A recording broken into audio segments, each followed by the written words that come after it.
Hello दोस्तों। तो आज के इस वीडियो पे टैली प्राइम में कुछ जनरल एंट्री में बतलाऊंगा जो इंटरव्यू में पूछता है। ठीक है, ये 110% इंटरव्यू में पूछेगा। एक एग्जांपल देते हैं। एक छोटा सा मैं यहाँ पर वर्ड में आपका जनरल एंट्री बनाया, इसको थोड़ा अच्छे से समझना होगा आपको। जैसे फॉर एग्जांपल कंपनी वाला टोटल सैलरी देने वाला है 40,000 रुपया। ठीक है, मान लीजिए कोई एक स्टाफ था मेरा जो उसको हम 40,000 रुपया सैलरी देता है, मगर उसने बोला कि सर हमको एडवांस में, यहाँ पर क्या बोला, 2 तारीख को बोला कि सर हमको एडवांस में फिलहाल के लिए 10,000 रुपया दे दीजिए। ठीक है, तो 40,000 रुपये में हम क्या करेंगे, 10,000 रुपये उसको एडवांस देंगे। तो इस एडवांस का जनरल एंट्री क्या होगा वो आज मैं प्रॉपर वाइज में बतलाऊंगा। ठीक है, अगर आप याद रखिएगा एडवांस में रेंट दे रहे हैं या एडवांस में सैलरी दे रहे हैं या एडवांस में कमीशन दे रहा है, तो उसका हमेशा जनरल एंट्री होता है प्रीपेड सैलरी अकाउंट डेबिट। ठीक है, प्रीपेड को डेबिट में डालेंगे और कैश को क्रेडिट कर देंगे। ठीक है, प्रीपेड रेंट भी हो सकता है, प्रीपेड कमीशन भी हो सकता है, जो भी होगा आपको डेबिट में ही डालना होगा। ठीक है, और ये किसका अंडर में आएगा, हमेशा करंट एसेट के अंदर में आएगा। अब क्या हुआ, अब इसका जो मंथ में जो पेमेंट लगता है, जैसे मान लेते हैं 1/5/2022 को अब इसको पेमेंट देना होता है, सैलरी पेमेंट कर रहा है, तो 40,000 रुपये में तो मैंने 10,000 रुपये उसको पेड कर दिया, बच गया 30,000 रुपया। तो हम इसको जो 30,000 रुपये जब पेड करेंगे तो तब भी हम इसका जनरल एंट्री होगा salary account debit, cash account credit, और प्रीपेड क्या हो जाएगा, मेरा क्रेडिट हो जाएगा। ठीक है, तो इसका ये जनरल एंट्री है। तो ये दो जनरल एंट्री हमेशा पास होगा, एक एडवांस में होगा और एक एडजस्टमेंट में होगा। अब सवाल होता है कि टैली में इसको कैसे एंट्री पास करेंगे। तो हमेशा याद रखिएगा जो ये एडवांस आपको नजर आ रहा है, ये एडवांस सैलरी जो है, ये एडवांस सैलरी हमेशा आपका जनरल वाउचर में एंट्री पास होगा। तो हम यहाँ पर लिख देते हैं, प्रॉपर वाइज समझ में आ जाएगा आप लोग को भी। तो ये हमेशा किस में आएगा, पेमेंट वाउचर में एंट्री पास होगा। ठीक है, और ए बी क्या होगा आपका, ए बी पेमेंट वाउचर में एंट्री पास होगा। हम ऐसा करते हैं बगल बगल में लिख देता है आपका। ठीक है, ए बी आपका क्या होगा, पेमेंट वाउचर में होगा, और ए बी क्या होगा, ए बी पेमेंट वाउचर में होगा, दोनों। ठीक है, दोनों पेमेंट वाउचर में होगा।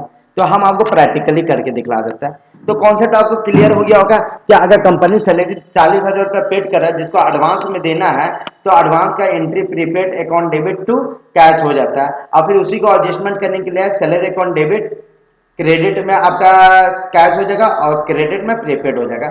चलिए अब इसी को हम लोग प्रैक्टिकल करके समझते हैं। तो मैंने क्या बोला था, अगर यहाँ पर ही ध्यान दीजिएगा, पेमेंट वाउचर में ये एडवांस वाला एंट्री पास होगा। तो आपको क्या हाँ जाना है, पेमेंट वाउचर में वाउचर में जाना है।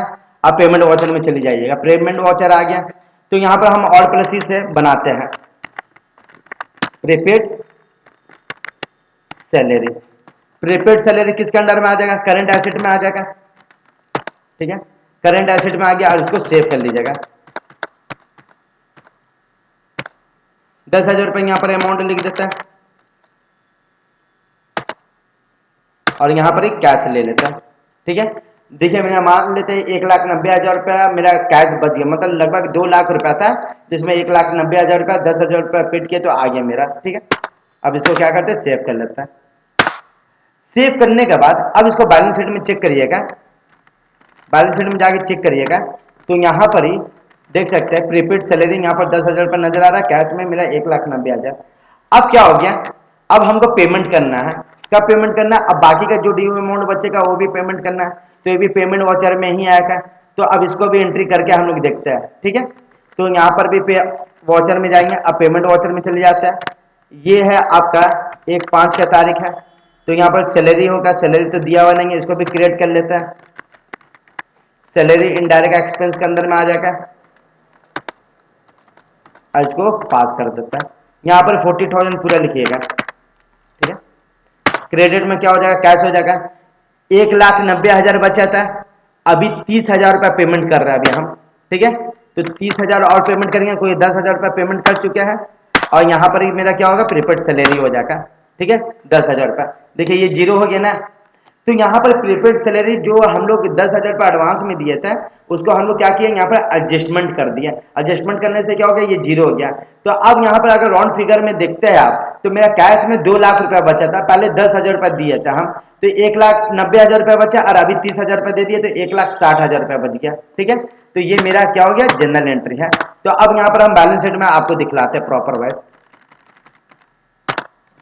तो देख सकते हैं यहाँ से मेरा प्रीपेड सैलरी कट गया है, ठीक है, और मेरा जो कैश का वैल्यू वो कैश का वैल्यू आ गया।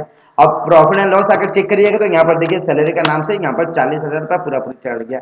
तो आपको इस वीडियो पे एडवांस और एडजस्टमेंट दोनों आपको समझ में आ गया होगा कि एडवांस पेमेंट कैसे किया जाता है और उसका एडजस्टमेंट कैसे किया जाता है। एडवांस में अगर करना है तो पेमेंट वाउचर में करना हो, prepaid account debit to cash account, और फिर उसको एडजस्टमेंट करना है तो उसको salary account debit to cash account और टू प्रीपेड अकाउंट, ठीक है। तो आज के इस वीडियो में आपको बहुत चीज सीखने मिला होगा। ये इंटरव्यू में पूछता है और 110% पूछेगा होगा, ठीक है, और प्रैक्टिकली लाइफ में भी ये बहुत सारा काम होते रहता है। तो आज के लिए इतना ही, धन्यवाद।